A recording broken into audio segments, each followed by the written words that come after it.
Today, we're going to speak about Gati, the second large project level innovation within Gati Shakti, and that is regarding its financing. See, when I wrote Gati Shakti, I was aware that $1 trillion had to be spent in 10 years. So the capital intensity of the project was something like 2,740 crores a day for 10 years. So a way had to be found to raise 2,740 crores on a daily basis and spend that money on a daily basis. So you had to make sure that your sources of financing were very robust. So the financing scheme that I used was something called Urban Equity Withdrawal, and there were three mechanisms of doing that. The essential idea is that there's a huge amount of capital and value stored in Indian cities, and a way has to be found to release that capital. Now, I have formed this entire financing plan based on experience in China. China used something similar, but they called it it was a form of tax on land development in cities, and it was completely non-budgetary in its nature. So no no government would not have to any allocations were not required from either the central government or the state government. The second thing was that the plan had to be robust. And the way it was designed was that it would function even in the middle of a war. Okay, so Abraham Lincoln once has said, determine that a thing can and shall be done, and then we will find a way. So the basic idea here was that we want to spend this $1 trillion, and we are going to do it in a way that we can afford. And the only source of value that can raise this much money is trapped in our cities. So there has got to be a way of financing it and finding a way to sustainably release that capital and unlock it so that it would not create any redistribution of wealth, and it would not have any other side effects when it is being released, right? So this was the basic thinking behind it when the whole thing was thought about. So I bounced the ideas of a couple of people, and one of the things that I learned a lot from was from there was this Larsen and Toubro project, which it was proposed by Larsen and Toubro. This was a 93-acre plot in Bandra East in Mumbai. And in October 2015, Larsen and Toubro made a proposal to the government of Maharashtra. Essentially, what they said was that there was this 93-acre plot. It was a Mada colony plot. L&T said that they would spend 30,000 crores on it.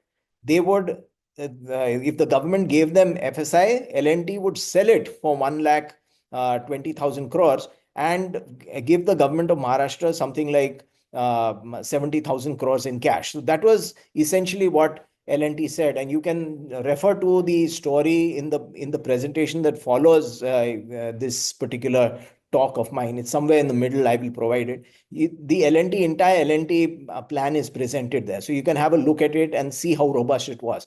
So to my mind, when I looked at it, it was like a fast breeder nuclear reactor that actually produces more fuel than it consumes, and it is sustainable.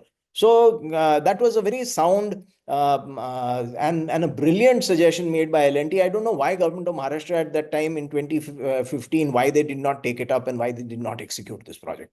It would have formed a new benchmark of financing in India.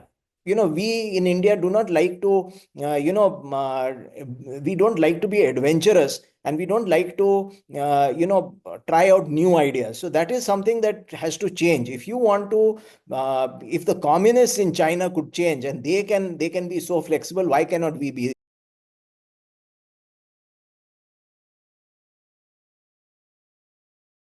The second thing was that this money had to be channelized. There had to be a financial structure to do it. The cash coming from city land banks was the primary source, and then there was essentially it was $50 billion bonds, India development bonds, rupee denominated bonds. These were going to be, and these were going to be international issues, rupee denominated international issues, which would be revolving with a revolving security system. So I provided a slide in this presentation which refers to that.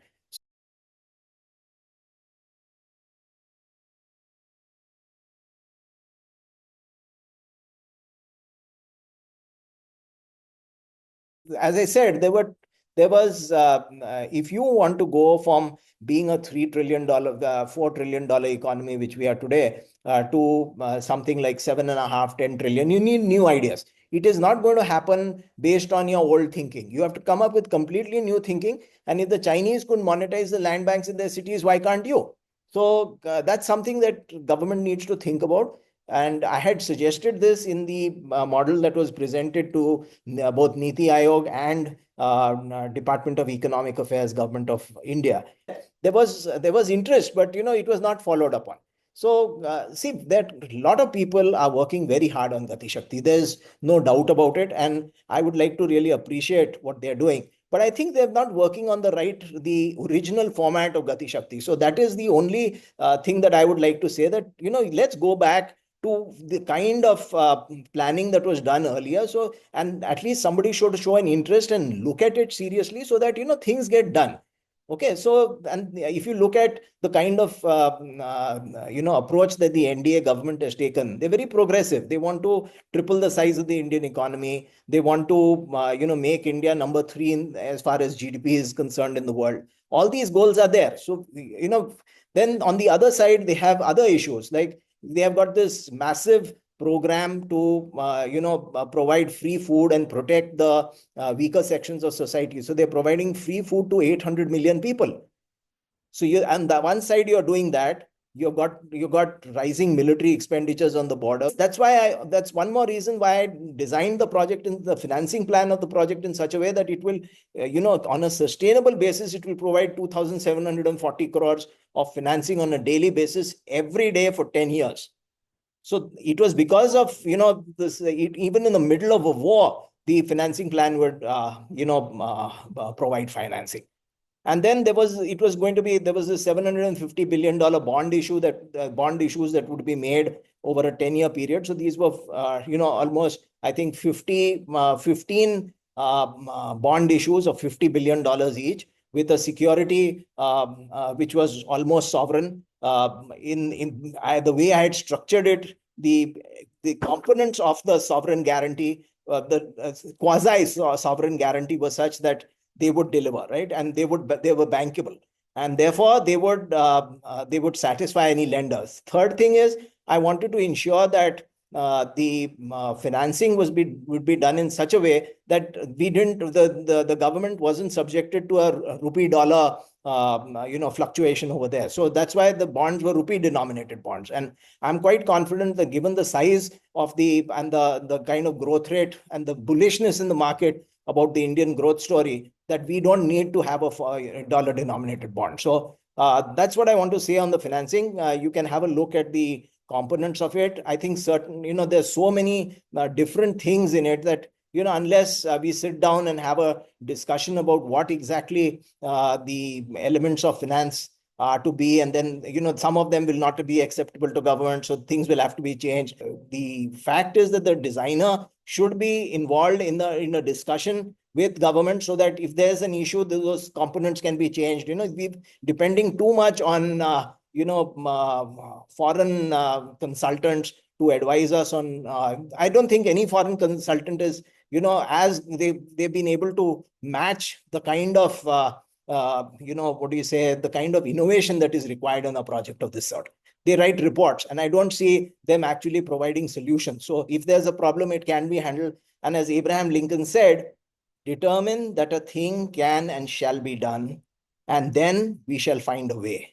Secondly, this project of Gati Shakti's complexity also requires an enormous amount of skill sets in financial design. Now, I'm pretty good at what I do. I've designed some of the largest projects in India. The Defense Industrial Corridor is something I designed. Gati Shakti, of course, the Mumbai Eastern Waterfront, the Kolkata Waterfront, and there are several others that I did in my corporate career. So I think there should be some openness to even, among in government to talk to, citizens who know what they're talking about, and, to involve ordinary citizens if they have good enough ideas for government. And we are all working just towards to see that, India does well. And but it's important to involve some people who know, because, if somebody borrows an idea and then, I've seen this in Delhi. People, put their thappas. Everybody is just roaming around with a thappa and seeing somebody else's idea, and they put their thappas on it, which isn't good. So, and then finally they don't know how to execute it, and then they make a complete mess out of it. There's a saying in Gujarati that, best expresses this thing, which says, "Jeno kam teno thai, bija kare so gota khai." So involve the person who knows what he's doing. If you put somebody else in charge of on the execution side, then he's going to get into trouble. That what we have seen in projects, and especially projects which are involving the designer is always better, because the designer knows that if something gets changed, he can tackle it. Nobody else can, because he's the guy who thought about it, right? So I think this dialogue is necessary. This financing model will work, in my view. And given the other challenges on the financing side that the government is having, we should not, Gati Shakti is such a crucial project, because it can, as I said before, it can create the world's largest banks in India. Okay, it can create 36 million jobs. It can create the world's largest banks here. It can literally change the way the world, the Indian growth story, and it can create a very robust economy. So I think these are the basic things that I wanted to say. And thanks very much for listening.